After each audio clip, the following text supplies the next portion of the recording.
गुरुविष्णु गुरुदेव महेश्वरा गुरु साक्षात् परब्रह्म तस्मै श्री गुरुवे नमः। कुंडलिकावरदय श्री ज्ञानदेव तुकाराम पंढरीनाथ भगवान की जय।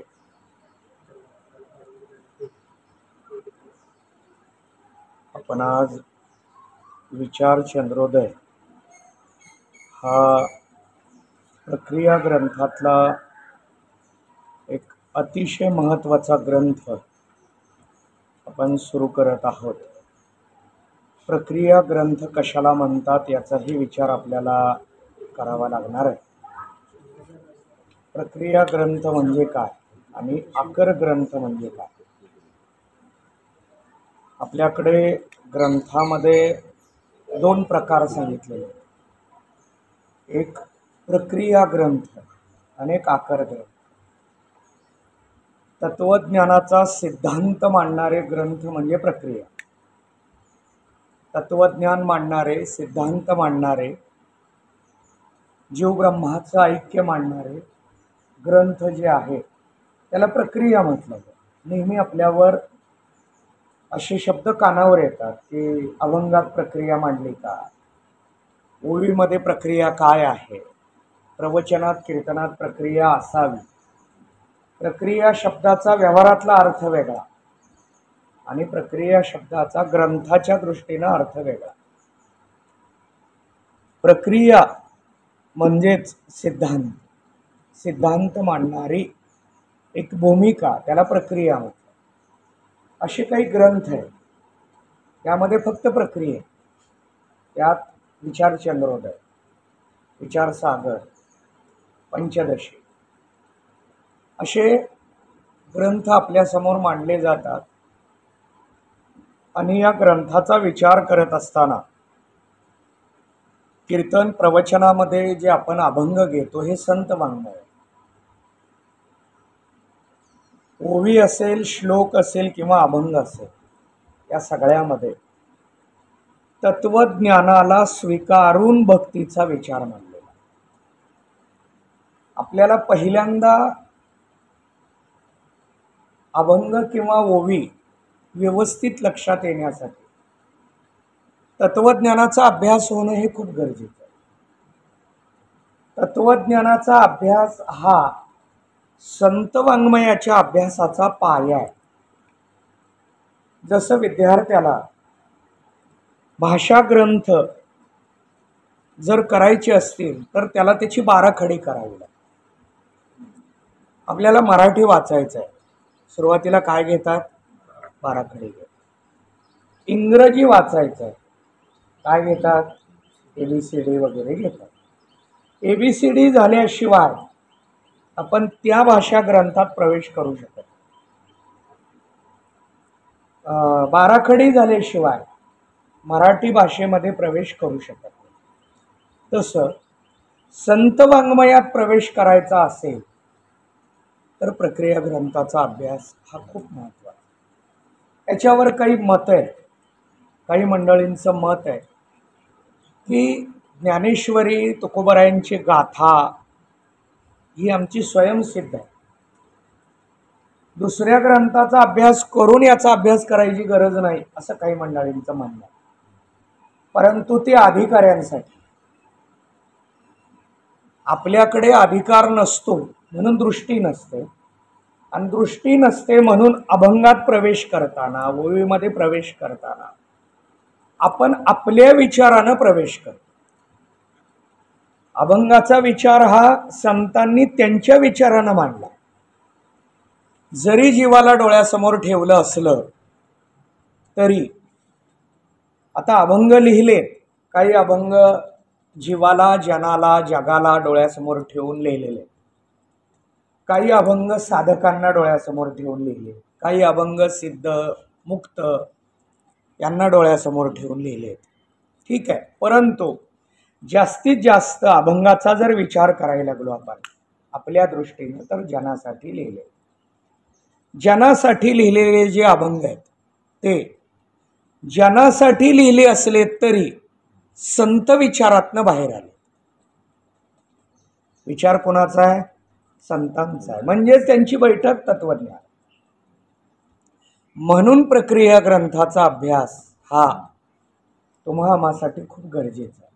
कीर्तनकार प्रवचनकारांनी हा अभ्यास करणं खूप महत्त्वाचं आहे. या अभ्यासानं काय होतं, दृष्टी येते. जरी आपल्याला यातल्या सगळ्या प्रक्रिया कीर्तनात नाही मांडता आल्या, ठीक आहे, हे मांडावं असं नव्हे, याच्यानं आलेल्या दृष्टीनं अभंग सोडवला जातो. अभंग कसा सोडवायचा ती दृष्टी तयार करायला हे सगळे ग्रंथ झाले पाहिजे. मग या सगळ्या ग्रंथामध्ये आणखीन एक पहिला ग्रंथ सांगितला जातो, त्याला पंचीकरण म्हणतात. आपण तो सुरू केला होता. पंचीकरण चंद्रोदयाच्या अगोदर आहे. त्या पंचीकरणामध्ये दृष्टांताने सिद्धांत मांडले. त्यात सरळ सरळ दृष्टांत दिलेत आणि दृष्टांत देऊन सिद्धांत मांडण्याचा प्रयत्न केला. पंचीकरणाच्या पुढचा ग्रंथ म्हणजे विचार चंद्रोदय. विचार चंद्रोदयाच्या पुढचा विचार सागर. विचार सागरच्या पुढं वृत्ती प्रभाकर. वृत्ती प्रभाकरच्या पुढं पंचदशी.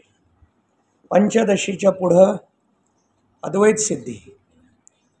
असे हे प्रक्रिया ग्रंथ क्रमाने ऐकावे लागतात. आपण आत्ता डायरेक्ट पंचदशी ऐकायला घेतली तर 10वीच्या 35 मार्क इंग्रजीला पडलेल्या विद्यार्थ्याने सायन्सला ॲडमिशन घेतल्यासारखं होणार.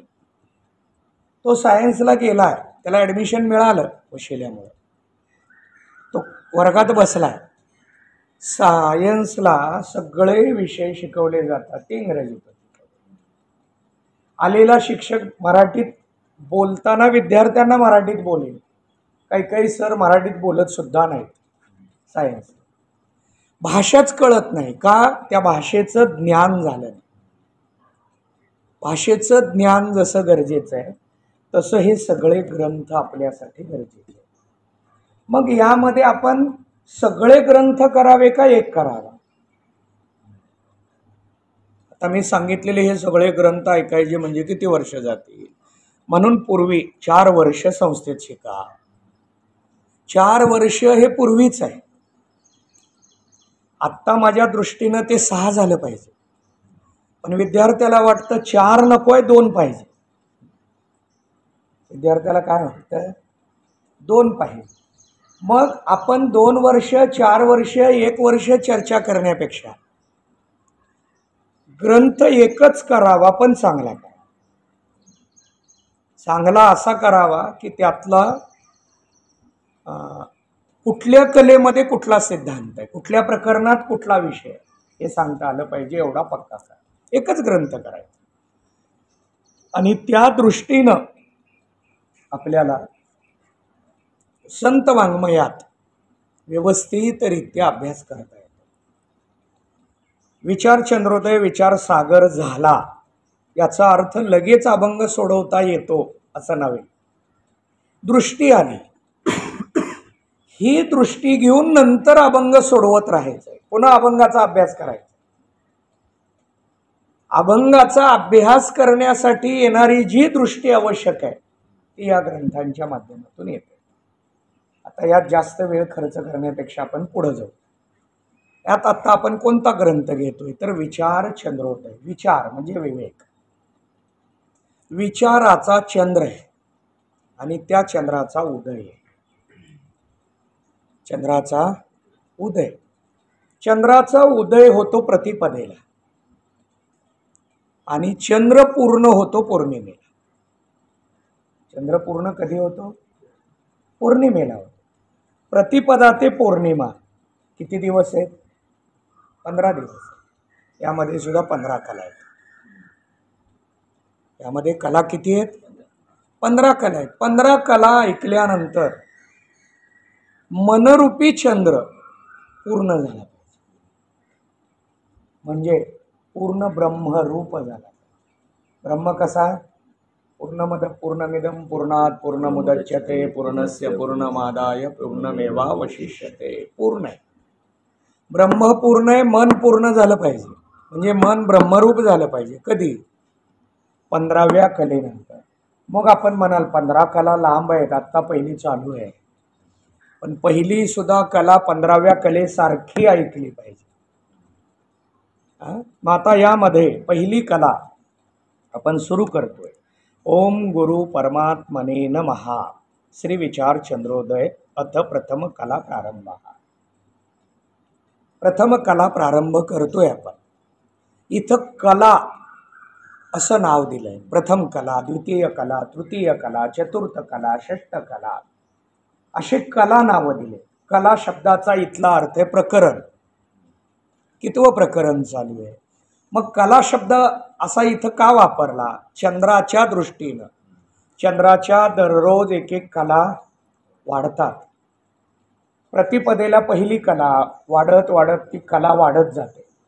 तसं इथं पहिली कला चालू आहे चंद्राची, चंद्रोदयाची. ही पहिली कला. याच्यानंतर विचार सागर असणार आहे. सागर म्हणजे समुद्र. समुद्राला अंतही नाही आणि पारही नाही. कशाच्या? विचाराच्या. पाण्याचा सागर वेगळा आणि विवेकाचा सागर वेगळा. चंद्रोदयातनं विचार सागरमध्ये जायचं आहे. पण चंद्रोदय सुद्धा कलेनं वाढला पाहिजे. आपला चंद्रोदय कसा वाढला पाहिजे? कलेनं, कलात्मक वाढत गेला पाहिजे. मग हा कलात्मक वाढत असताना याची पहिली कला काय आहे? उपोद्घात वर्णन.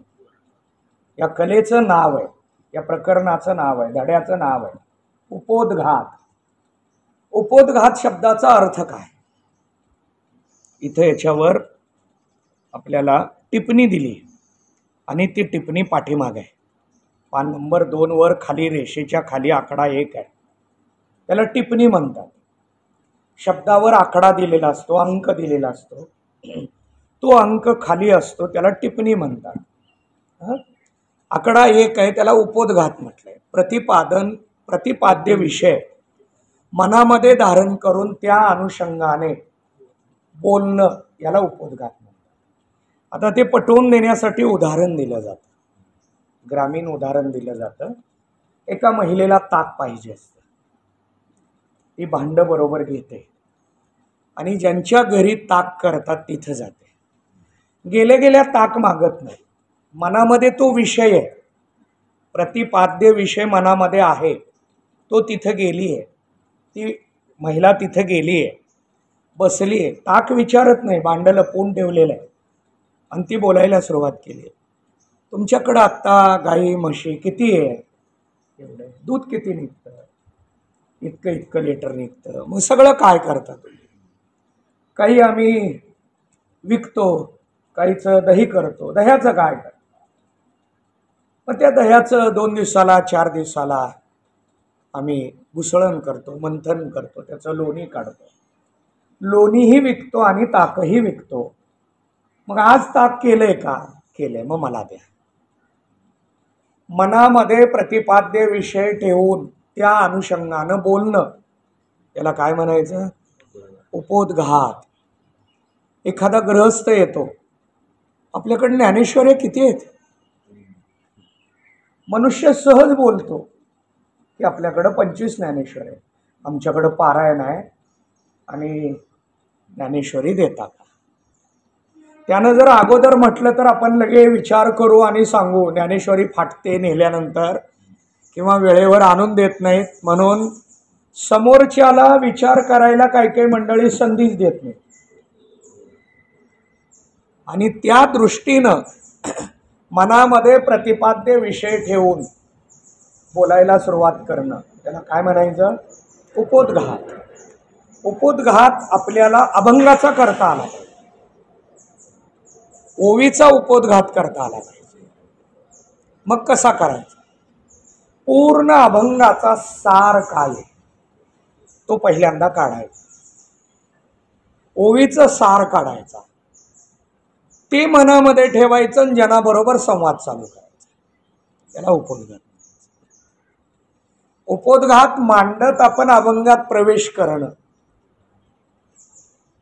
आता तेच केलं जातं. कीर्तनकार कीर्तनाला सुरुवात केल्यानंतर 2-5 मिनिटात अभंगाच्या पहिल्या चरणात प्रवेश करतात का 1 तासाने? याला काय म्हणायचं? उपोद्घात. उपोद्घात कसा करावा ही पहिली कला सांगते. उपोद्घात करता आला पाहिजे आपल्याला अभंगाचा. मग अभंगाचा उपोद्घात आपल्या मनाप्रमाणे करावा का ज्या संतांचा अभंग आहे ते अभंग त्या संतांच्या मनाप्रमाणे? अभंग तुकोबारायांचा आहे.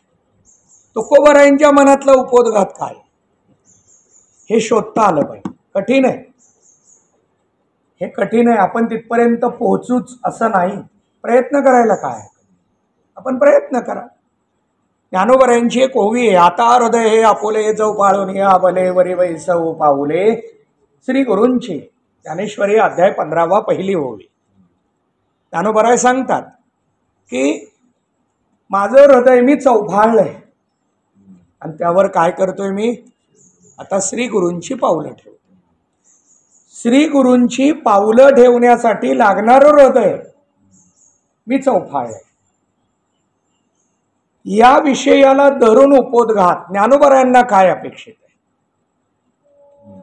उपोद्घात यात पुन्हा आपण असा पूर्वपक्ष करू शकतो किंवा अशी शंका मांडू शकतो की या ओवीवर जर तुकोबारायांनी दृष्टी टाकली तर त्यांचा उपोद्घात कसा असेल?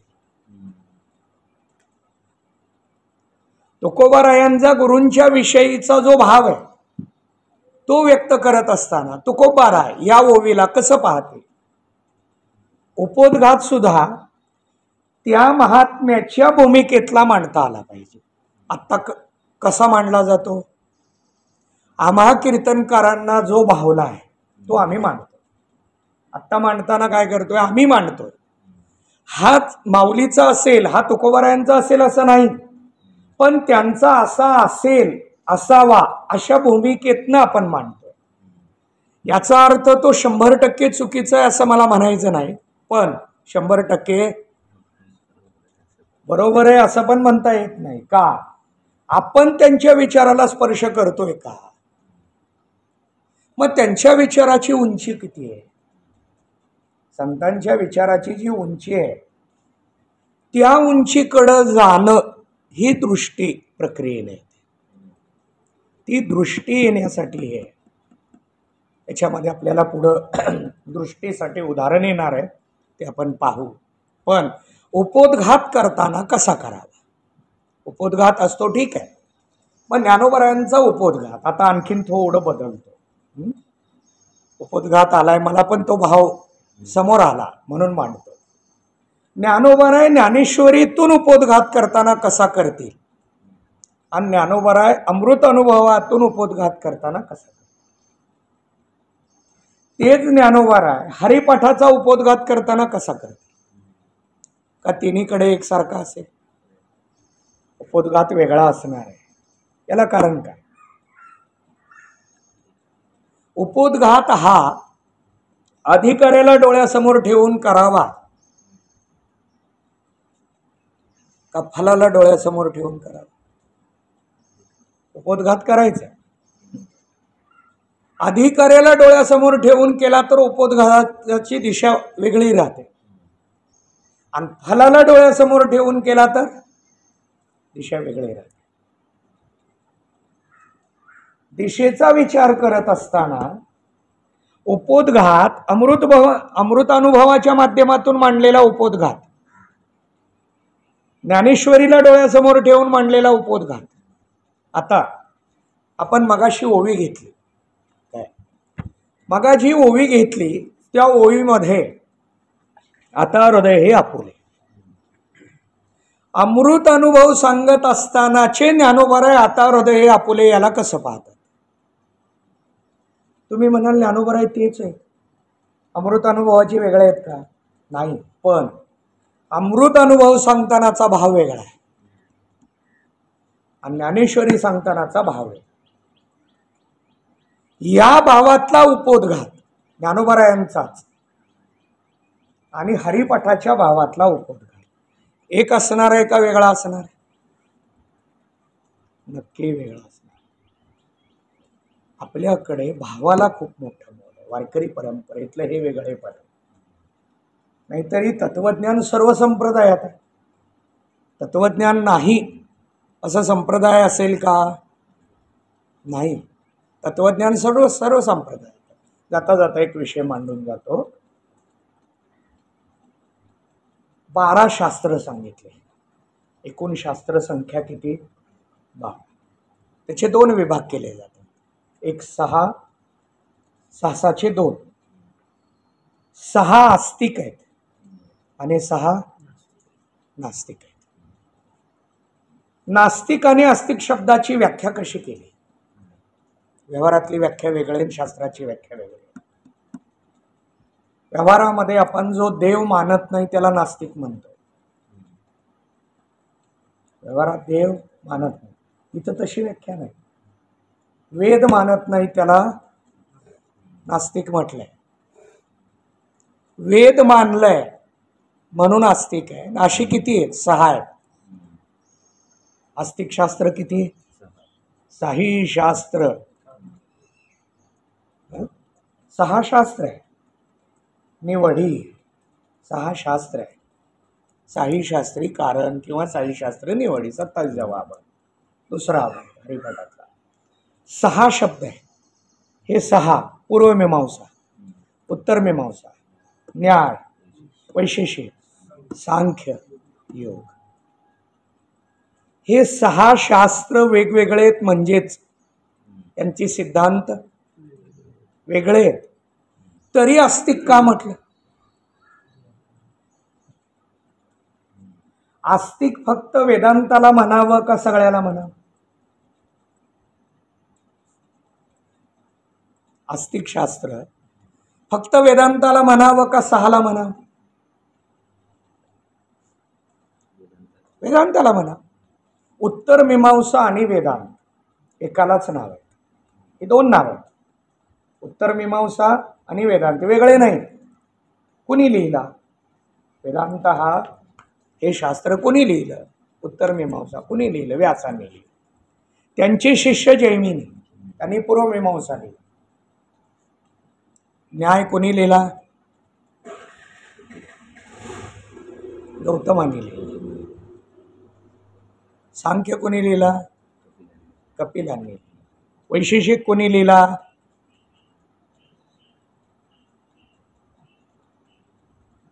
कनादांनी. आपल्याला शास्त्रानुसार हे पाठ केलंय. झाले का पाठ?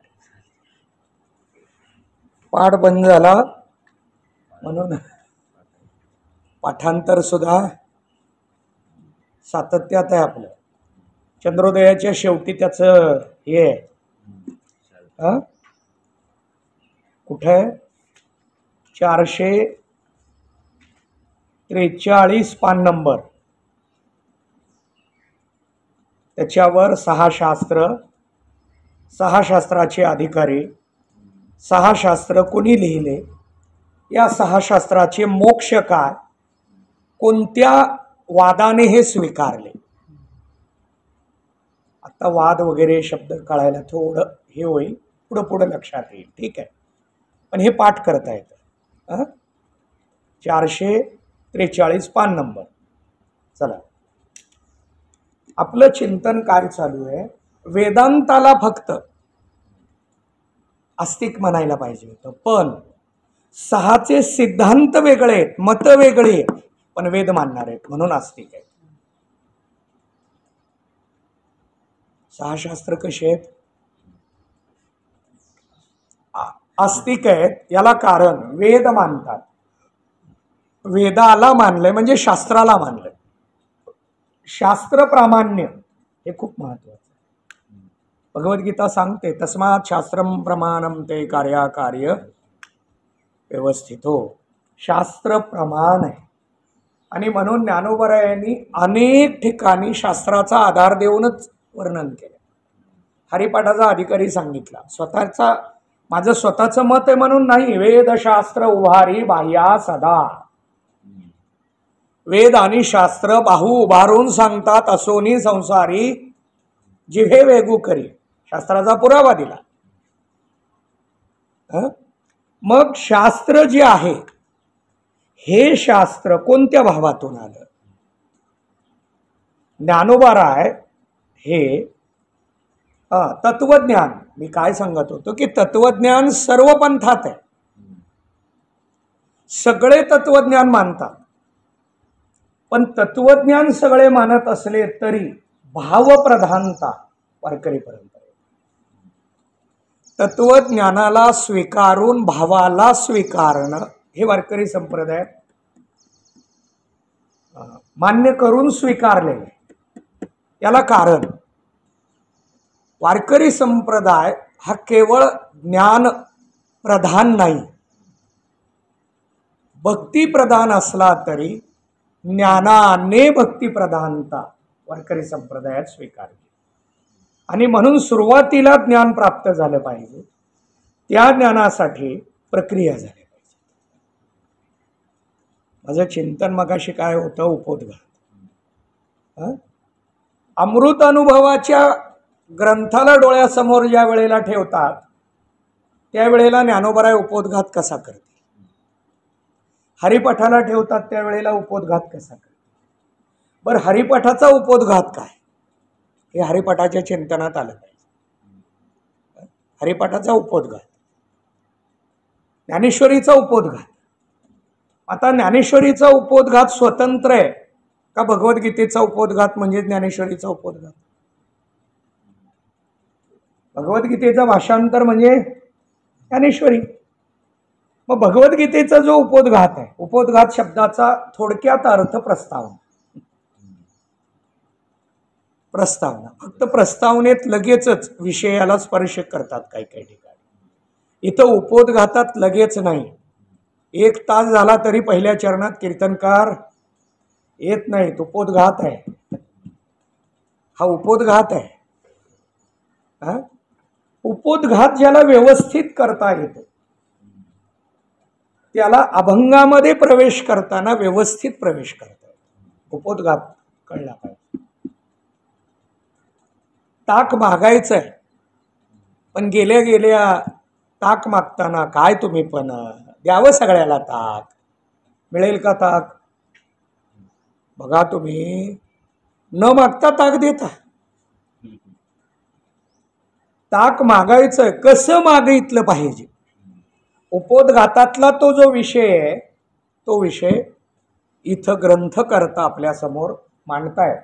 आणि त्यामध्ये यात आता उपोद्घात मांडत असताना सुरुवात कशी केली. पहिला प्रश्न, पुरुषार्थ सो क्या है, पुरुषार्थ कशाला म्हणतात.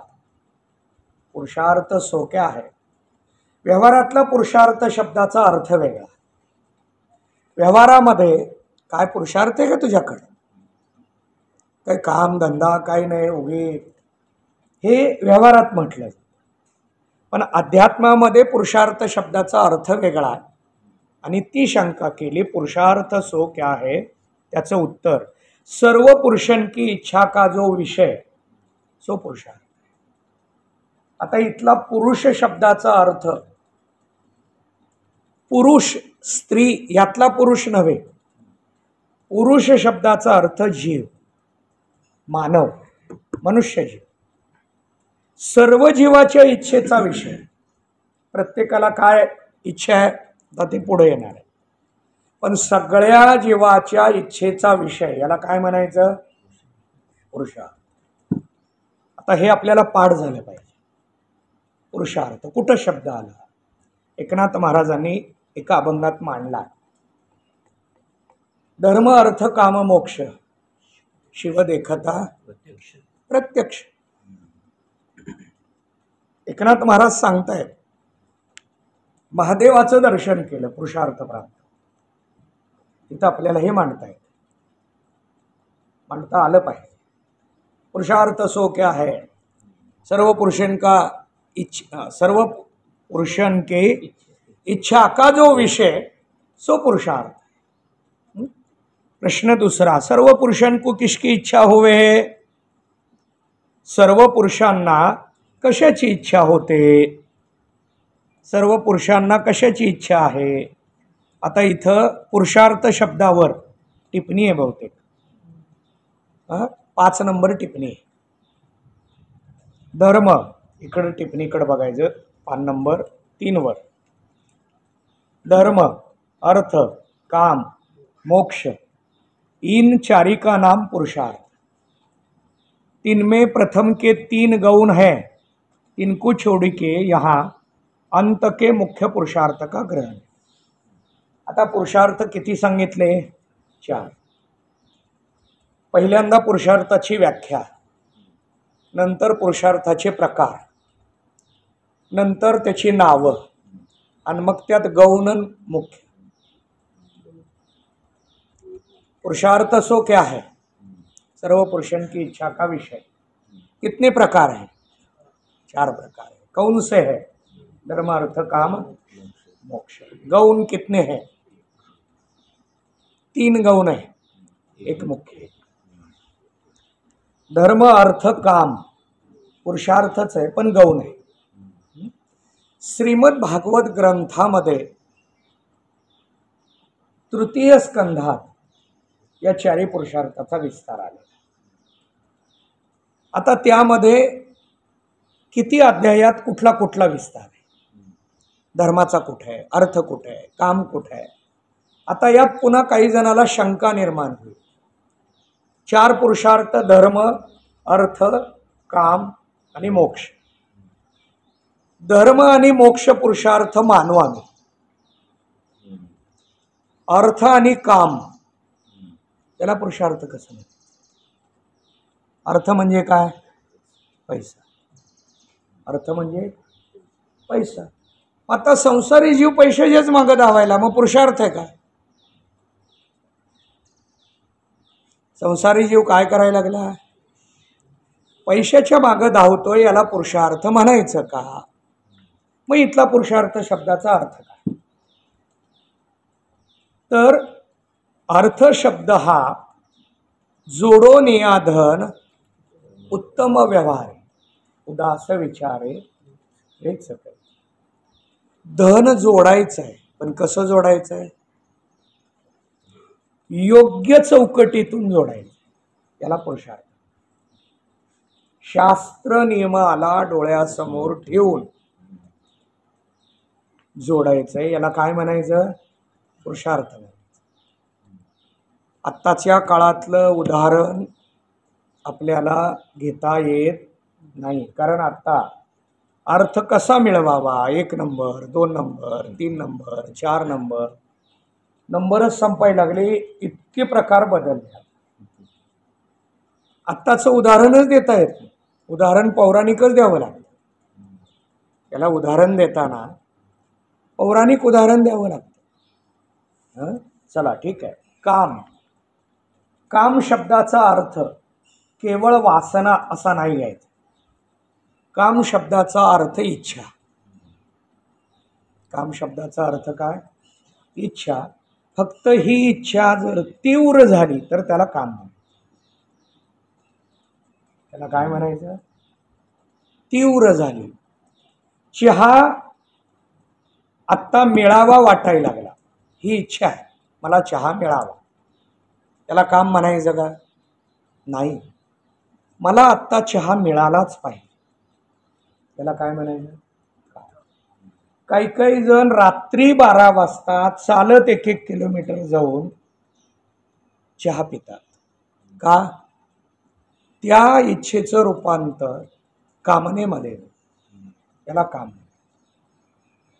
हा काम इच्छेतून येतो, मग तो कोणत्या इंद्रियाचा असेल? प्रत्येक इंद्रियाला काम आहे। आता आपल्याला हे अभंगात सुद्धा इंद्रियाचा काम, काम शब्द कुठं आला? काम क्रोध त्यास बाधे काया वाचा मने, त्याच्या उत्तरार्धात काम शब्द आहे। अनेक ठिकाणी काम शब्द आहे। काम हा डोळ्याचा वेगळा, कानाचा काम वेगळा, वाचेचा काम वेगळा, रसनेचा काम वेगळा, तसा मनाचा काम वेगळा, बुद्धीचा काम वेगळा, चित्ताचा काम वेगळा, प्रत्येक इंद्रियाचा काम स्वतंत्र। काम शब्दाचा अर्थ वासना असा केला जातो। मग काम शब्दाचा अर्थ जर वासना असेल तर पुरुषार्थ कसा? त्याला पुरुषार्थ. आता या कामाचे प्रकार पाडावे लागतात. 3 प्रकारातनं आपल्याला हे पाहता येईल. याच्यामध्ये जर आसक्ती असेल आणि तादात्म्य असेल तर हा काम पुरुषार्थ नाही, बाधक आहे. हा काम बाधक आहे. साधकाकडे पण काम आहे. काही मी उद्धार पावे, हा काय आहे? कामच आहे. काही हे ब्रिडे पिटेल, काही तो स्वामी भेटेल, ज्ञानेश्वरी सांगते आपल्याला. कामच आहे. तीव्रता आहे. त्या तीव्रतेचं तर लक्षण ज्ञानोबरायांनी युगाहोनी वडील निमिषमानी, युग निमिषाबरोबर मांडलंय. निमिष शब्दाचा अर्थ काय? एका डोळ्याच्या 2 पापण्या एकमेकाला भेटण्यासाठी जेवढा वेळ लागतो त्याला काय म्हणायचं? निमिष. इथं एक क्षण असं नाही सांगितलं. एका डोळ्याच्या 2 पापण्या भेटायला जेवढा वेळ लागतो त्याला निमिष म्हणायचं. हा निमिष साधकाला केवढा वाटतो? युग. इतका काम तीव्र आहे कोणाचा? पण याला काम म्हणजे वासना म्हटलंय का? का एक जीवाकडं आहे काम, ती असद वासना. साधकाकडं आहे ही सद वासना आहे. पण संतांकडे तो पुरुषार्थ आहे. 3 प्रकार झाले कामात. संतांकडे आहे त्याला पुरुषार्थ का म्हटलं? कामच आहे, इच्छाच आहे. पण संतांचा काम हा जीवाच्या किंवा त्यांच्या तादात्म्यात आसक्तीत नाही, जीवाच्या उद्धारासाठी उत्पन्न झालेला काम हा पुरुषार्थ. आता याला एक उदाहरण देतो आणि पुढे जाऊ. ब्रह्मदेवाला जगत उत्पन्न करायचं. ब्रह्मदेवाला जगत उत्पन्न करण्याची इच्छा निर्माण झाली. हा काय आहे? काम आहे.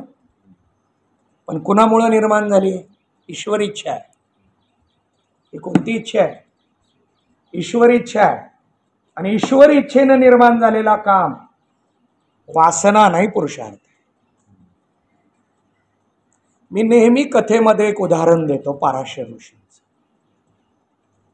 पाराशरांच्या अंतःकरणात निर्माण झालेला काम नाही, वासना नाही, पुरुषार्थ. कारण पाराशरांच्या त्या कामनेतून कोण उत्पन्न झालं? व्यास उत्पन्न. व्यास हा 24 अवतारातला एक अवतार आहे. वासनेतून देवाचा अवतार आहे.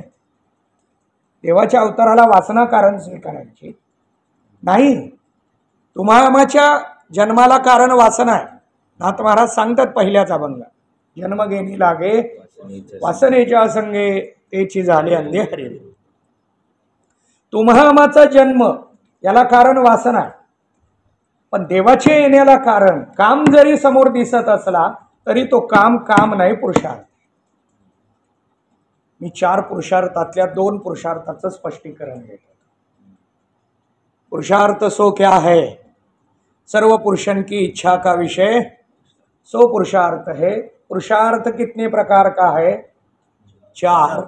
धर्म अर्थ काम मोक्ष. 3 गौण 1 मुख्य. सर्व पुरुषन को किसकी इच्छा हुए? प्रश्न नंबर 2. सर्व पुरुषांना कशाची इच्छा होते? आता हे महत्वाचं आहे. सर्व पुरुषन को सर्व दुखन की निवृत्ति और परमानंद की प्राप्ति की इच्छा हुए. यामध्ये 2 अंश आहेत. सर्व पुरुषांना कशाची इच्छा होते? 2 इच्छा होतात प्रत्येकाला. एक निवृत्तीची आणि एक प्राप्तीची.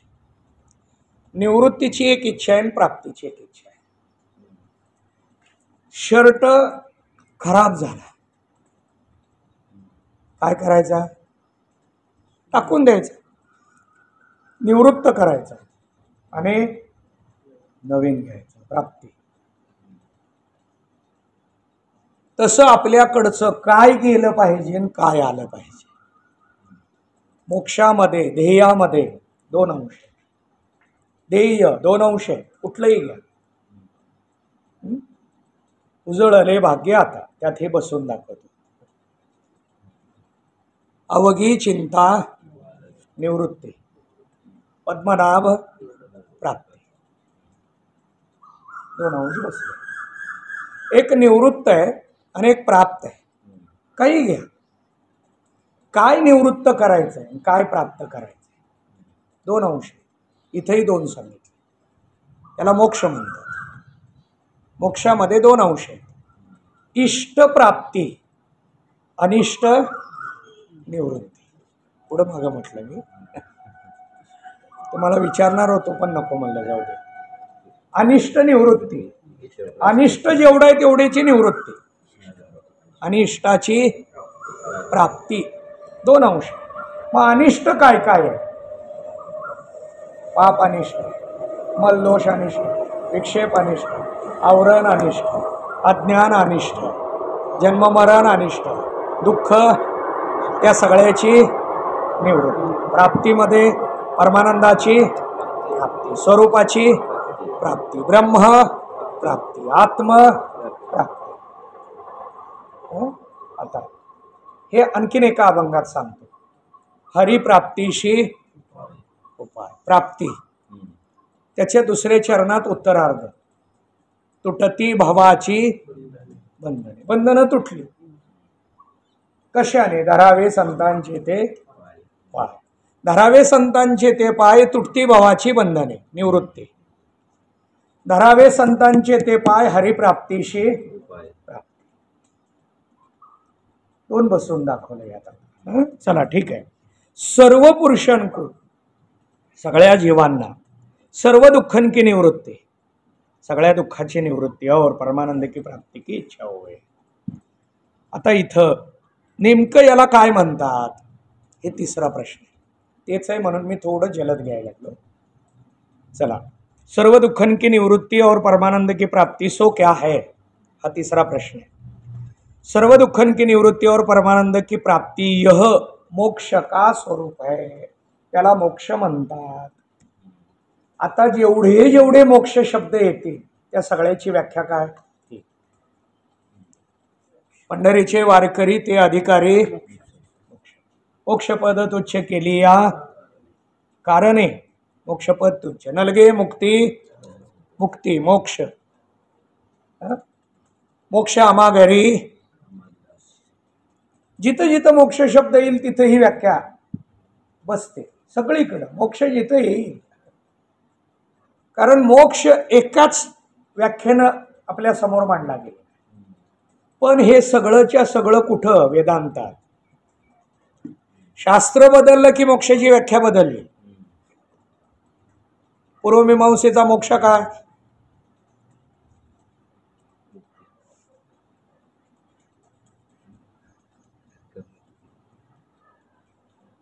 स्वर्गप्राप्ती हा पूर्वमीमांसेचा मोक्ष आहे. जैमिनींना काय वाटतं?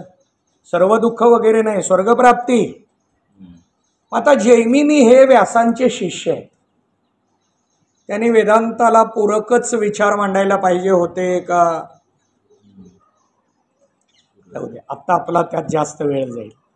आपल्याला हे प्रकरण पूर्ण करायचं आहे आणि म्हणून आत्ता आपण इकडे जास्त जायला नको.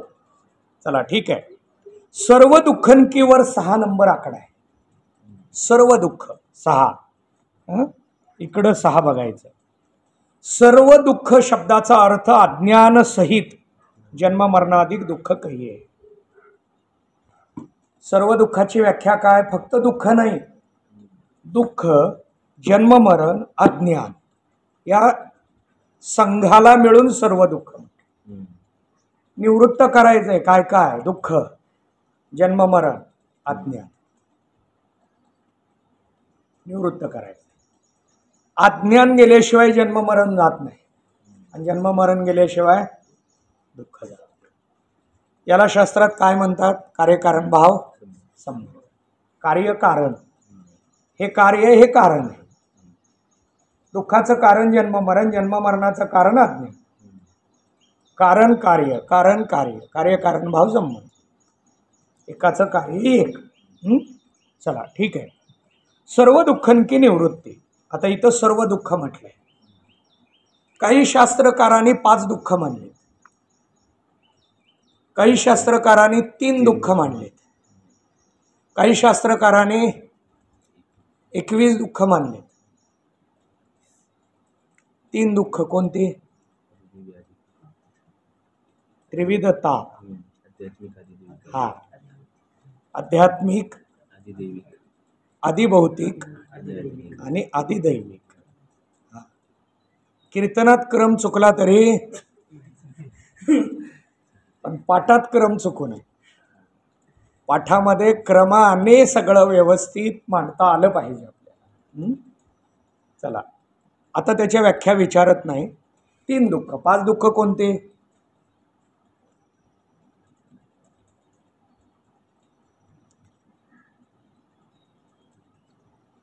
पंचक्लेश.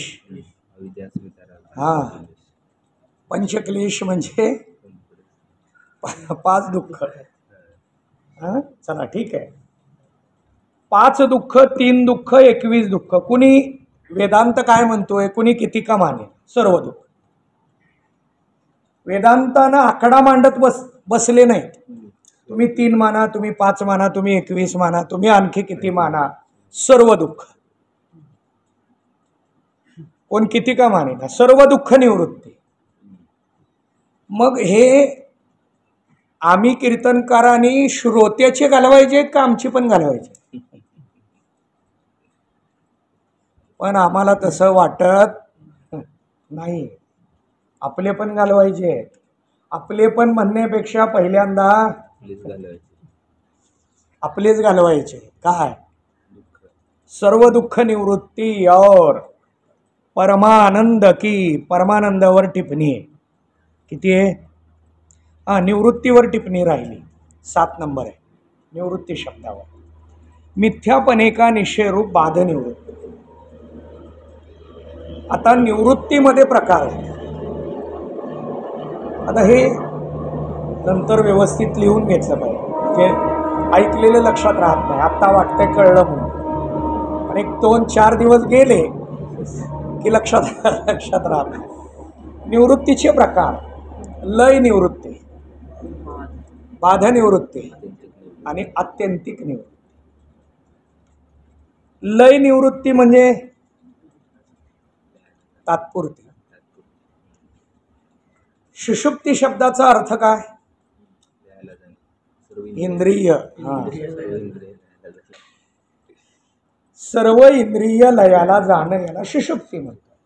गाढ झोपलो, काय झालं?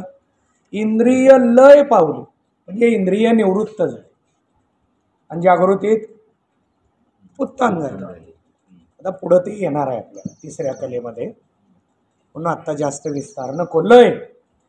लय झालं की उत्थान होतं, तात्पुरती निवृत्ती, लय निवृत्ती. आत्यंतिक निवृत्ती म्हणजे तिन्ही काली नाही, तिन्ही काली नाही. आणि एक निवृत्ती आहे त्याला बाध निवृत्ती. 3री बाध शब्दाचा अर्थ इथं मांडला. ही निवृत्ती, इथं निवृत्ती शब्दाचा अर्थ काय घ्या म्हणतायत? बाध निवृत्ती घ्या. जड तर व्हायला नाही ना,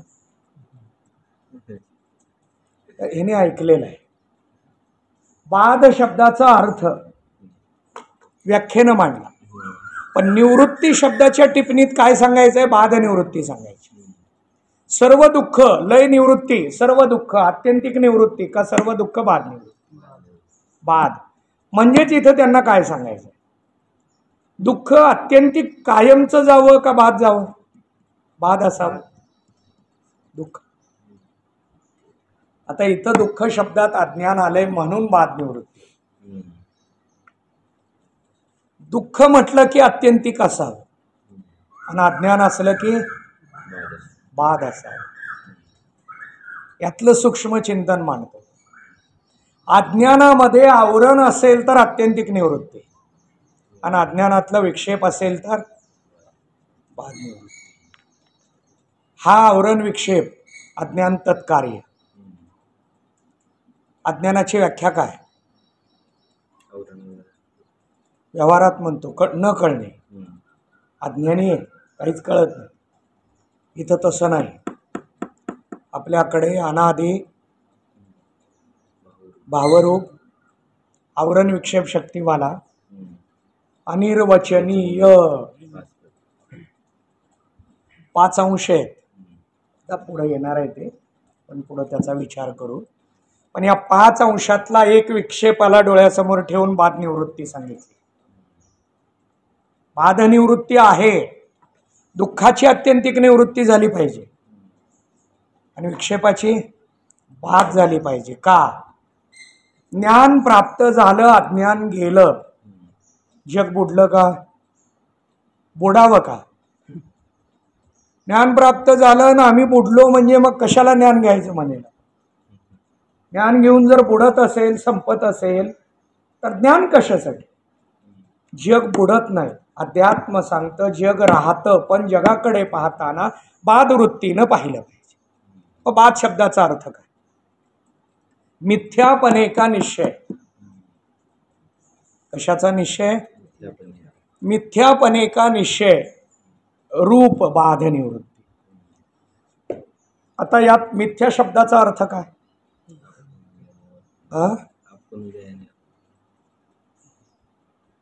मिथ्या शब्दाचा अर्थ दिसते काली नाही. याला काय म्हणायचं? मिथ्या. अभंगामध्ये एका ठिकाणी मिथ्या शब्द आहे, अनेक ठिकाणी धनदारा पुत्र जल बंधू सोयरे पिशून सर्व मिथ्या हे जाणून शरण रेघा देवाश. या मिथ्या शब्दाचा अर्थ काय? दिसते काली नाही, दिसायला लागले तरी नाही. याला उदाहरण काय देतात? मृगजळ. आपल्याला तहान लागली, खूप वेळ झाला, आपण गाडीमध्ये विचार करतोय की पाणी पाहिजे, पाणी पाहिजे, गाडीच थांबेना, काय करावं. समोर मृगजळ दिसायला लागलं. पाणी आहे, थांबवायला सांगावं, पाणी घ्यावं, तहान भागवावं. पण दिसते काली नाही. ते दिसायला लागलंय परंतु नाही. आता हे कळायला थोडं जड जाईल म्हणून दृष्टांत बदलतो. गुरुजींचा दृष्टांत बदलतो. दिसते काली नाही. एका गृहस्थाचं लग्न झालं, काही दिवस गेले, भांडणं झाली, भांडणं सारखी व्हायला लागली, वाढली, भांडणं कोर्टात गेली, घटस्फोट झाला. दोघं वेगवेगळीकडे राहू लागले. वेगळीकडे राहून पण 2-4 वर्ष 5 वर्ष गेले. या गृहस्थाचा नवीन मित्र हा निघाला. समोरून त्याची बायको यायला. कुठले? घटस्फोट झाली. ती याची बायको आहे का नाही? दिसते काली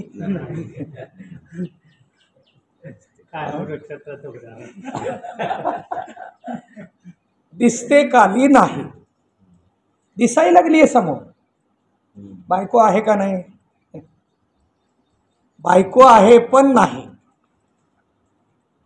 दिसते काली नाही. याला काय म्हणायचं? मिथ्या. मिथ्या रूपानं धन मिथ्या जाणून, दारा मिथ्या जाणून, जन मिथ्या जाणून, पुत्र मिथ्या जाणून, सोयरे मिथ्या जाणून शरण रेघा असं ती चरण आहे. आता एवढं सूक्ष्म मांडायला तिथं ते शक्य होत नाही, पण त्याचं तेवढी दृष्टी आपली आली पाहिजे. असं आपल्याला काय मिथ्या जाणायचं आहे? निवृत्ती. निवृत्ती शब्द इथं काय आहे? निवृत्ती.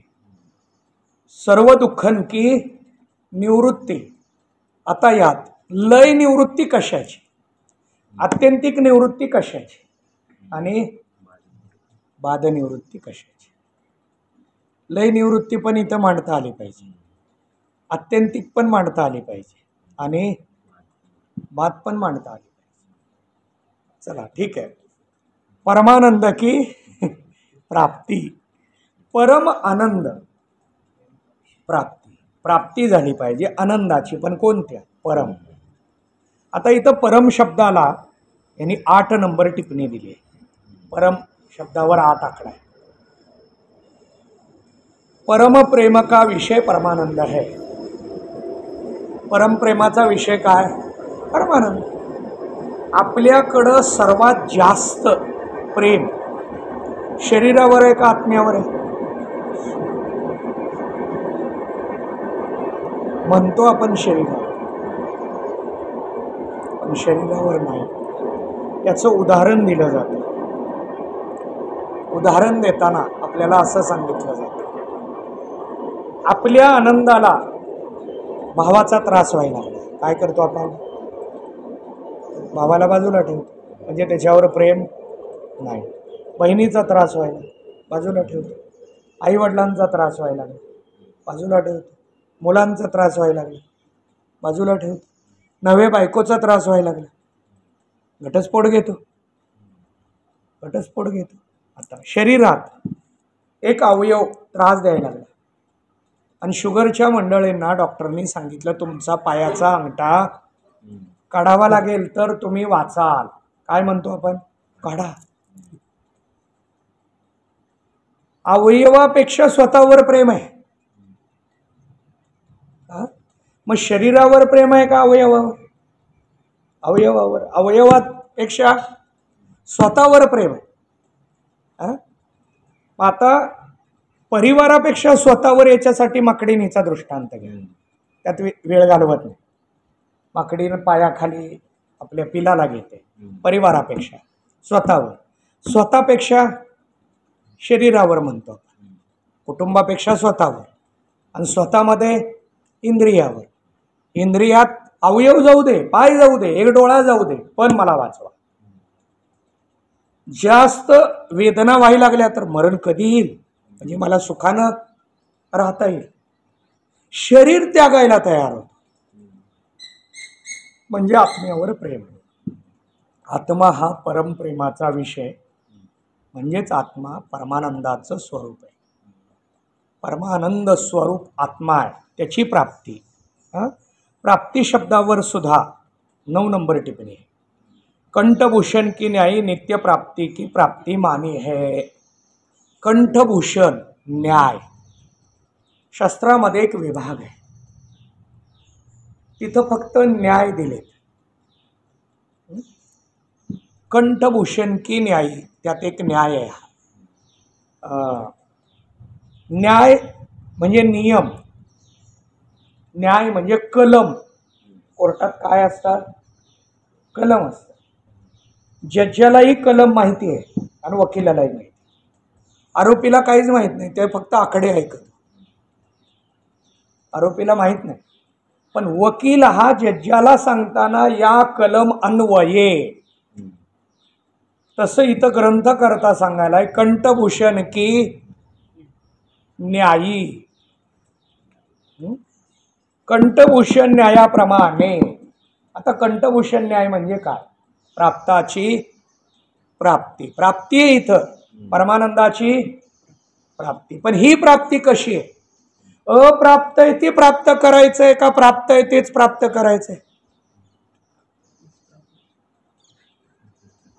आपली शेती कोर्टात जाऊन मिळवली, काय आहे? प्राप्ताची प्राप्ती. शेती कोणाची आहे? कोण मिळवली? कुठं जाऊन? कोर्टात जाऊन. प्राप्ताची प्राप्ती. कंठभूषण न्याय. एक महिला दागिने घालून कार्यक्रमाला गेली आणि कार्यक्रमाला गेल्यानंतर कार्यक्रमामध्ये तिला खूप ताण झाला, घरी आली, उशीर झाला आणि घाई झाल्यामुळे तिनं दागिने काढले नाहीत. घाई गडबडीमध्ये कपडे बदलले, स्वयंपाकाला लागली, घरचं सगळा व्याप होता आणि त्या व्यापामध्ये स्वयंपाक, घरच्यांचं जेवण, सगळं काम संपलं आणि तिच्या लक्षात आलं की आपण दागिने काढले नाही, दागिनेच नाही. नाकामध्ये नथ होती, नथच सापडेल. नाकात बघितली, इकडं तिकडं बघितली, टेबलवर बघितली, कपाटात बघितली, लॉकरमध्ये बघितली, सगळीकडे शोधाशोध चालू झाली. बाकीच्यांना वाटायला लागलं की काय शोधतेय, काय शोधणं चालू आहे. नथ नाही, नथ नाही, नथ नाही. शोधाशोध चालू झाली, रडारडी चालू झाली. का? हरवली नथ. एकाला विचारलं काय चालू आहे, नथ हरवली. समोरच्याच्या लक्षात आलं नथ आहे. कुठे आहे म्हटल्याबरोबर शोधाशोध थांबली. तसं आपली शोधाशोध कुठे? देव नाही, देव नाही, देव नाही, देव नाही. चला शोधायला. काही जण शोधायला मंदिरात गेले, काही जण शोधायला तीर्थक्षेत्राकडे गेले, काही जण शोधायला वनामध्ये गेले, काही जण शोधायला गुहेमध्ये गेले.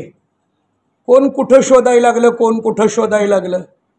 काही मंडळी शोधायला ध्यानामध्ये गेले. देव शोधायला गेलो आपण, पण देव कुठे आहे? हरवलाच नाही. हरवल्याचा भ्रम झाला. नथ हरवली होती का?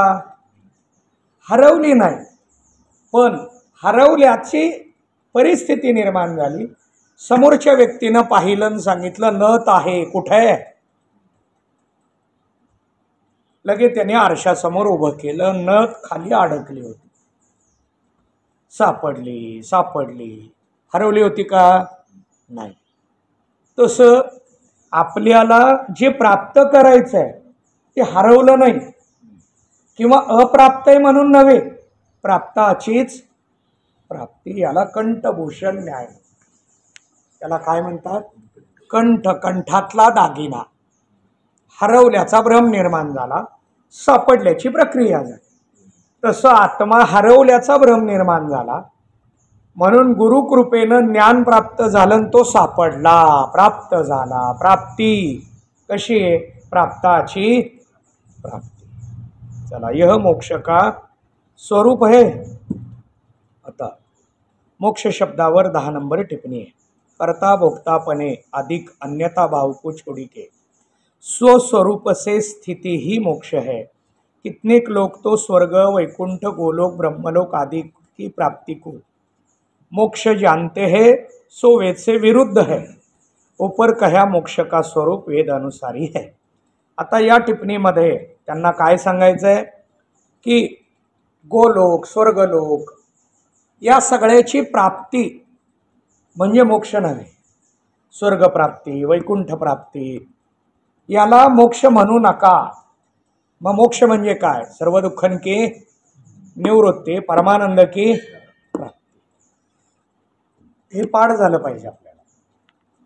सर्व दुःखाची निवृत्ती आणि परमानंदाची प्राप्ती याला मोक्ष म्हणायचं. आता पुढचा प्रश्न, पान नंबर 4. प्रश्न नंबर 4, मोक्ष किससे हुए?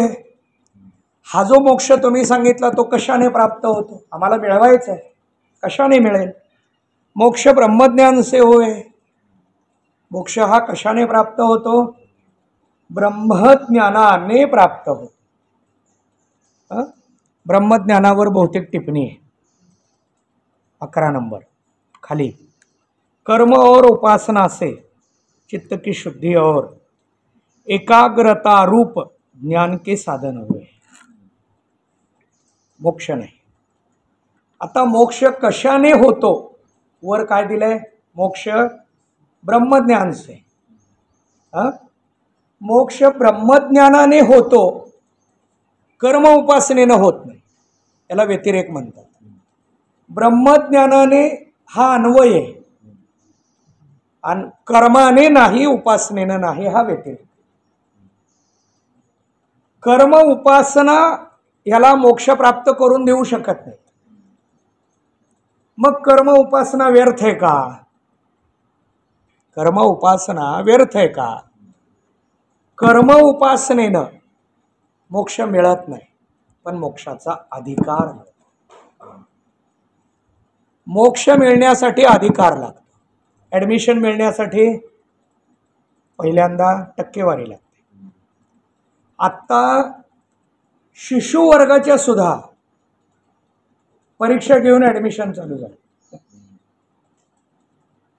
शिशु वर्ग फक्त विद्यार्थ्यांनी कसं बसावं याच्यासाठी, पण तिथं सुद्धा आता काय आहे, परीक्षा घेऊ नये शिशु वर्गाला. मॉन्टेसरीला अधिकार लागतो, मोक्षाला सुद्धा अधिकार लागतो. हा अधिकार यावा म्हणून कर्म उपासना आहे. कर्म उपासनेनं मोक्ष मिळत नाही, अधिकार मिळतो. आता कर्म उपासनेनं काय काय, पुन्हा आता याचं वेगळं चिंतन, थोडं सूक्ष्म आहे पण मांडतो चिंतन पुढे. कर्माने काय होतं आणि उपासनेनं काय होतं. कर्माला फक्त एक शब्द वाढवायचा, फक्त कर्म म्हणायचं नाही, निष्काम कर्म शास्त्रामध्ये. फक्त कर्म म्हटलं की व्यावहारिक कर्म, सांसारिक कर्म, आणि निष्काम कर्म म्हटलं की परमार्थ. निष्काम शब्दाने, निष्काम शब्दाने मलदोष जातो. कोणता दोष जातो? मलदोष. आणि उपासनेनं, निष्काम उपासनेनं विक्षेप दोष जातो. विक्षेप घालवायचा असेल तर उपासना, आणि मल घालवायचा असेल तर कर्म. कर्म उपासना असे चित्तशुद्धीद्वारा असं म्हटलं इथं या टिप्पणीत. आता थोडं सांगतो चिंतन. कपडे स्वच्छ करायला टाकले आपण गावी गेलो, जाऊन आलो, कपडे काढले, घरात स्वच्छ करायला टाकले. जे स्वच्छ करणार आहेत ते कपडे फक्त साबणात स्वच्छ करावे का निरम्यात स्वच्छ करावे याचा विचार केव्हा करतात? आता तुम्ही म्हणाल आम्ही कधी कपडे संस्थेत राहिल्याशिवाय कपडे स्वतःला स्वच्छ करता येत नाही. पण त्याला पण नियम आहे, कधी निरमा नाही, कधी साबण नाही. कपड्याला काहीच झालं नाही पण स्वच्छ करायचं साबण, आणि डाग लागला, डाग पडला असेल तर निरम्यात भिजू घालतात पहिल्यांदा, कारण तो डाग सहज निघत नाही. म्हणजेच साबण केव्हा, निरमा केव्हा. निरम्याने सुद्धा डाग नाही निघाला, मग काय विचार करतो आपण? बाहेर भट्टीला देऊ, डाग घालावलाच पाहिजे. कपड्यावरचा डाग जावा याचा विचार आहे, तसा मनावरचा डाग जावा. मनावर किती डाग आहेत? 3 आहेत. मनावर म्हटलं मी, पण हे सूक्ष्म देहाचं आहे, अंतःकरणाचं आहे. ठीक आहे, किती आहेत? 3 डाग आहेत. कोणते? मल, विक्षेप आणि आवरण. 3 आहेत. कशाने जात? साबण, निरमा आणि भट्टी.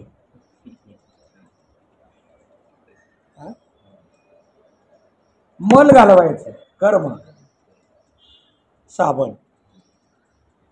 विक्षेप घालवायचं निरमा, उपासना. आणि आवरण घालवायचंय बाहेर, गुरुकड. गुरुकड ज्ञान, ज्ञानाने आवरण, उपासनेनं विक्षेप, आणि निष्काम कर्माने मलदोष जातो. म्हणजेच ब्रह्मज्ञानाने मोक्ष. मोक्ष ब्रह्मज्ञान से होवे है. मोक्ष कशाने होतो? ज्ञानोबरायांनी 15व्या अध्यायात एक ओळी मांडली आहे, तैसे मोक्ष देईल ज्ञान. ज्ञान काय देतं? मोक्ष देतं.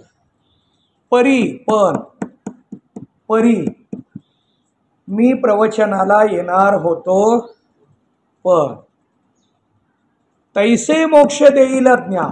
ज्ञान मोक्ष देतं, पण खाऱ्या इसे मन शुद्ध व्हावे. 3 दोष आहेत, त्यातले 2 स्वतःला घालवावे लागतात, तर ज्ञान मोक्ष देतं, नाहीतर नाही. तुम्ही घरी पहिल्यांदा प्रयत्न करा, कोणता? मल घालवण्याचा, विक्षेप घालवण्याचा, मग गुरुकडे यायचंय. गुरुकडं कधी यायचंय?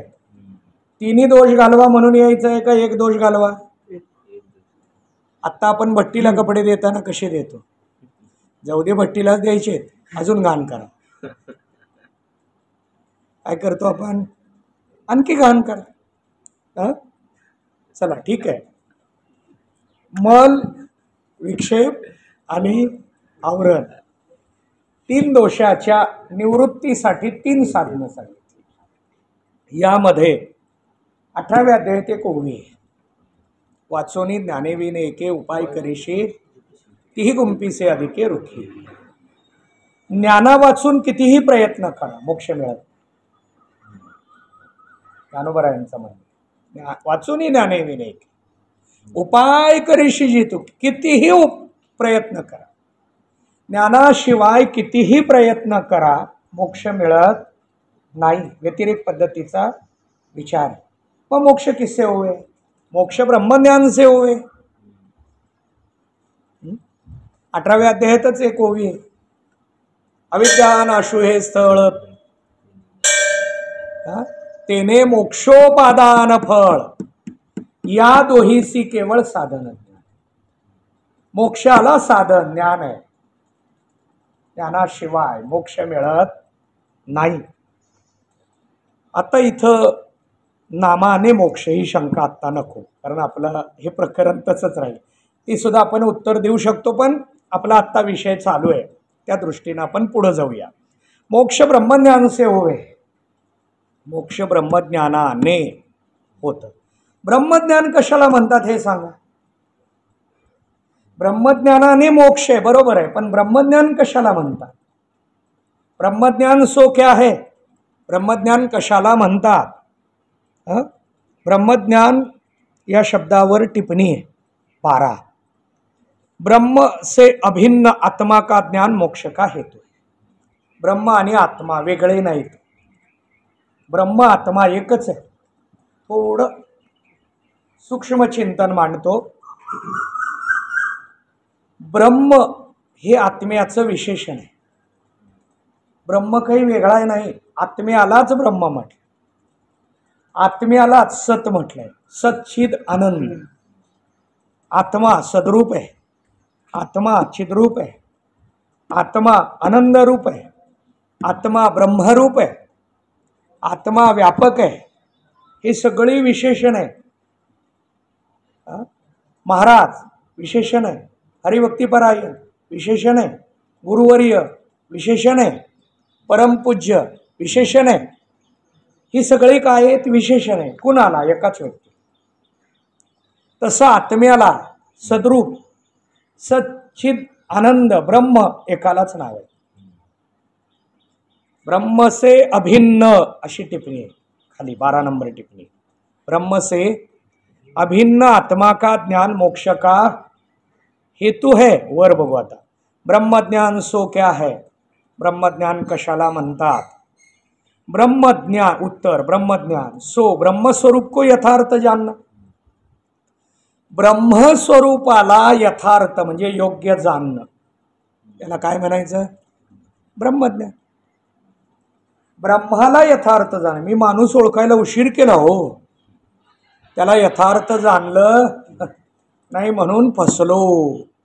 माणूस ओळखायला उशीर केला म्हणतो आपण. माणूस ओळखला पाहिजे आणि योग्य ओळखला पाहिजे. व्यवहारात सुद्धा काय आहे? माणूस जसा ओळखायचा असतो तसं परमार्थात नाही, जीवनातच ज्यानं ब्रह्म ओळखला त्याचं जीवन आनंदी. आपल्याला जीवन आनंदी जगायचंय म्हणून परमार्थ आहे. वेगळं काहीतरी करायचंय म्हणून परमार्थ नाही. आनंदी जगायचंय. जगण्यातला आनंद सगळ्याला कळला नाही म्हणून कसंही जगणं चालू आहे. आता जगणं जे वेगवेगळं दिसतंय त्याचं कारण काय? आनंदच कळला. मग विद्यार्थ्यांना मार्क कमी का पडतात? विषयच कळला नाही. ज्याला जेवढा कळला तेवढंच लिहिलं. एकाच विषयाचे शिक्षक बदलले, रीत बदलते का एकच असते? शिकवण्याची रीत बदलते. कारण त्या शिक्षकानं त्या विषयाला कसं ग्रहण केले तसं शिकवणार आहे. तसं जगण्याचे आनंद सुद्धा आपल्याला वेगळे दिसतात. कारण या सगळ्यांनी आनंदाला वेगळं बघितलंय, पण खरा आनंद परमार्थात सांगितला. म्हणून परमार्थातली मंडळी जास्त आनंदी दिसतात. याचं काय, ती दुःखी नसतात असं नाही, ती दुःखी होत नाहीत असंही नाही, पण किती काळ दुःखी होतात, कसं दुःखी होतात, आणि कायमचं दुःखी न होण्यासाठी सर्व दुःखन की परमानंद की, जो परमानंदावर आहे त्याला अध्यात्मात काय म्हटलंय, कोण सांगेल? जीवनमुक्त म्हटलंय. बरोबर आहे, जीवनमुक्त आहे हा, फक्त आनंद घेतोय. तुकोबरायांचं प्रमाण आहे. तुका म्हणे मुक्ती परनिली नोवरी, आता दिवस चारी खेळी. जेवढे दिवस खेळीमेळीत गेले पाहिजेत, आनंदात गेले पाहिजे. काही काही जण म्हणतात ही टेन्शन कशाला घ्यायचं, आनंदात घालवायचं. पण हे दुसऱ्याला सांगतात, कारण आपल्यावर आल्यावर आता दिवस चारी हे कधी दुसऱ्याला, आणि आपल्यावर संकट आल्यानंतर जीवनमुक्त जगता आलं पाहिजे. चला, आपण काय चिंतन करत होतो? सो ब्रह्मस्वरूप कु यथार्थ जानना. ब्रह्मज्ञान कितने प्रकार का है? ब्रह्मज्ञानाचे प्रकार किती? ब्रह्मज्ञानाचे प्रकार किती? 2 प्रकार आहेत. ब्रह्मज्ञान 2 प्रकारचे, परोक्ष और अपरोक्ष भेदते 2 प्रकार का है. ब्रह्मज्ञानाचे प्रकार 2 आहेत. परोक्ष ब्रह्मज्ञान सो क्या है? आता त्या दोन्हीची व्याख्या चालू झाली. 7वा प्रश्न, सच्चिदानंद रूप ब्रह्म है ऐसा जो जानना सो परोक्ष ब्रह्मज्ञान है. सच्चिद आनंद रूप ब्रह्म आहे, पण कुठे आहे माहित नाही. फक्त आहे कळलं, देव आहे कुठे आहे? मग म्हटल्याप्रमाणे देव आहे कुठे आहे? मंदिरात आहे. देव कुठे आहे? वनात आहे. देव कुठे आहे? तीर्थक्षेत्रात आहे. काही मंडळी मंदिराला चालली देवाच्या पाया पडायला, काही जण तीर्थक्षेत्राला चालले पाया पडायला, काही जण वनामध्ये जाऊन ध्यानधारणा करायला लागले पाया पडण्यासाठी. पण देव कुठे आहे? देव बाहेर कुठंच नाही. मग मलाच विचार चाल की तुम्ही मंदिरात कशाला जाता? चला जाऊ दे, विषयांतर नको किंवा विषय वाढायला नको. देव खरा इथं आत आहे. हा देव ओळखण्याची दृष्टी नसते, म्हणून मंदिरातल्या देवाकडे जायचं. त्याला पाहत पाहत पाहत पाहत ही दृष्टी येते, आणि याला पाहणं हे खरं दर्शन. 18व्या अध्यायाची कोवळी आहे, ज्ञानी आत्मदर्शन दर्शनी समाधान अति जैसे गुरु तेथ ज्ञान ज्ञानी आत्मदर्शन. दर्शनी समाधान खरं दर्शन हे आहे. आता यात एक शंका, आत्मदर्शन आणि ब्रह्मदर्शन यात फरक काय?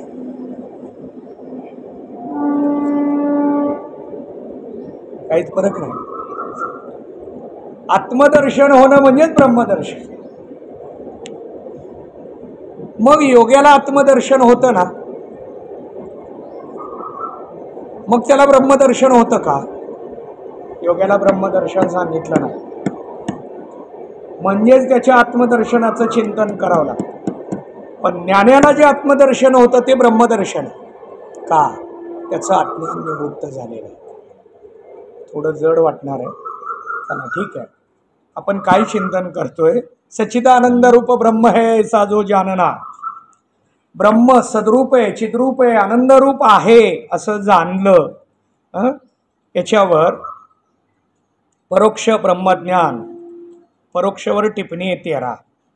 आपण ही टिप्पणी थोडी ठेवूया, कारण जड आहे, खूप अवघड आहे. इथं महावाक्य चालू आहे आता काय, आणि त्यामुळं ती थोडं कठीण होणार आहे. आज थोडा विषय जास्त व्हायला आपला, पण चला, मी कसं जास्त वेळ घ्यावं या हेतूनं करायलोय, पण ते लक्षात पण आलं पाहिजे, आपल्याला कळलं पण पाहिजे या हेतूनं. परोक्ष ब्रह्मज्ञान किस्से हुए. आम्हाला तुम्ही परोक्ष ब्रह्मज्ञान कशाला म्हणतात हे सांगितलं. सच्चिदानंद रूप ब्रह्म है ऐसा जो जानना सो परोक्ष. कशाने होतं ते? कशाने होतं? त्याचा विचार मांडत असताना चिंतन मांडलं, सद्गुरु और सत्शास्त्र के वचन में विश्वास के रखने से परोक्ष ब्रह्मज्ञान हुए. खूप महत्वाचं चिंतन आहे. सत्शास्त्रावर आणि सद्गुरूच्या वचनावर विश्वास ठेवल्याशिवाय ज्ञान होत. ज्ञान व्हायचं असेल तर काय करावं लागतं? गुरु वचनावर आणि शास्त्र वचनावर विश्वास बसला पाहिजे. म्हणून तुकोबाराय काय सांगतात? संताची पायी हा माझा विश्वास सर्व भावे दास झालो त्यांचा. संतांच्या वचनावर विश्वास बसला पाहिजे तर परोक्ष ब्रह्मज्ञान आहे. गुरुवचनावर विश्वास बसला पाहिजे, सत्शास्त्रावर विश्वास बसला पाहिजे. विश्वास बसला पाहिजे म्हणण्यापेक्षा विश्वास असला पाहिजे. विश्वास असणं बसणं फरक आहे. आपण विश्वास असल्याशिवाय व्यवहार करत नाही आणि माणूस बघितल्याशिवाय विश्वास बसत नाही. विश्वास बसणं नसणं फरक आहे. परोक्ष ब्रह्मज्ञान से क्या होवे है? जर झालं आम्हाला ब्रह्मज्ञान, काय फळ आहे? ब्रह्मज्ञान झालं, फळ काय? दोन ब्रह्मज्ञान सांगितले, परोक्ष आणि अपरोक्ष, दोन आहेत. दोन्ही मध्ये दोन फळ आहे का दोन्ही मध्ये एक फळ आहे? फळ विचारात घेत असताना, फलाचं चिंतन करत असताना दोन ज्ञानामध्ये एक फल का दोन ज्ञानामध्ये दोन फल? दोन ज्ञानामध्ये दोन फल. दोन ज्ञान मिळून एक ज्ञान सांगितले, ब्रह्मज्ञान. ज्ञानाचे प्रकार किती? दोन. परोक्ष ब्रह्मज्ञान, अपरोक्ष ब्रह्मज्ञान. परोक्ष कशाला म्हणायचं? सच्चिदानंद रूप ब्रह्म है साजो कशाने होतं? सद्गुरु और सत्शास्त्र के वचन पर विश्वास के रखने से. हे पाठ करून घेतो मी हळूहळू मनत सारखं. आता त्याच्याने काय प्राप्त होतं? असत्वापादक आवरण की निवृत्ती. आता आवरण, मगाशी मी 3 दोष सांगितले, मन, विक्षेप, आवरण. आवरणात 2 प्रकार आहेत. आवरण किती प्रकारचं? 2. कोणते? असत्वापादक आवरण आणि अभानापादक. हे पटवून देतो.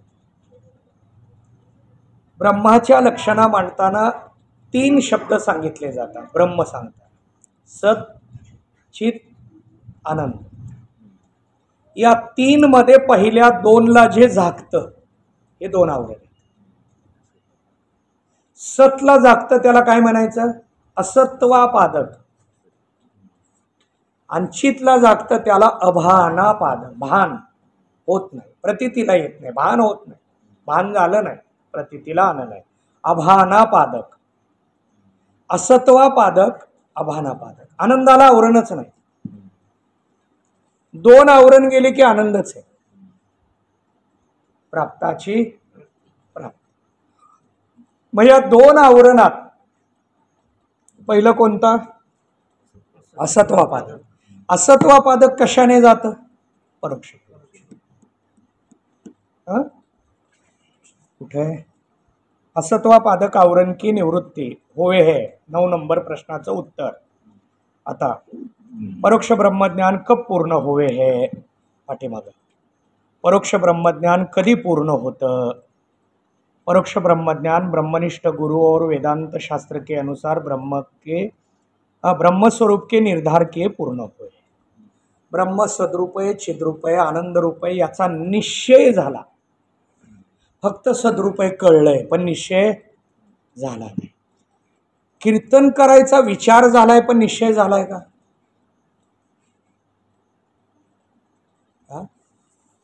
तुम्ही म्हणाल करायचा विचार आणि निश्चयात फरक काय? करायचा विचार झालाय पण अभ्यास चालू नाही म्हणजे निश्चय नाही. निश्चय झाला, निर्धार झाला, तसा ब्रह्म सद्रूप आहे, चिद्रूप आहे, निर्धार झाला. त्याचा निर्धार होणं हे परोक्ष ब्रह्मची पूर्णता आहे. 5वी इयत्तेला प्रारंभ झाला कधी? जून महिन्यात.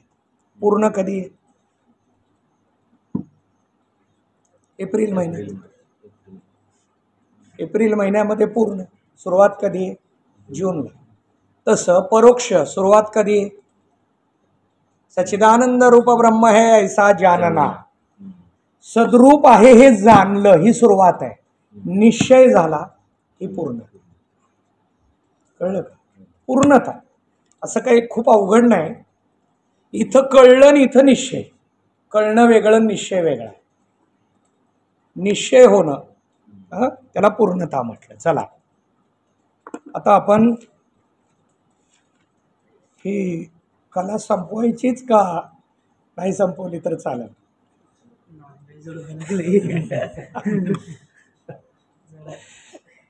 चिंतन अवघड आहे.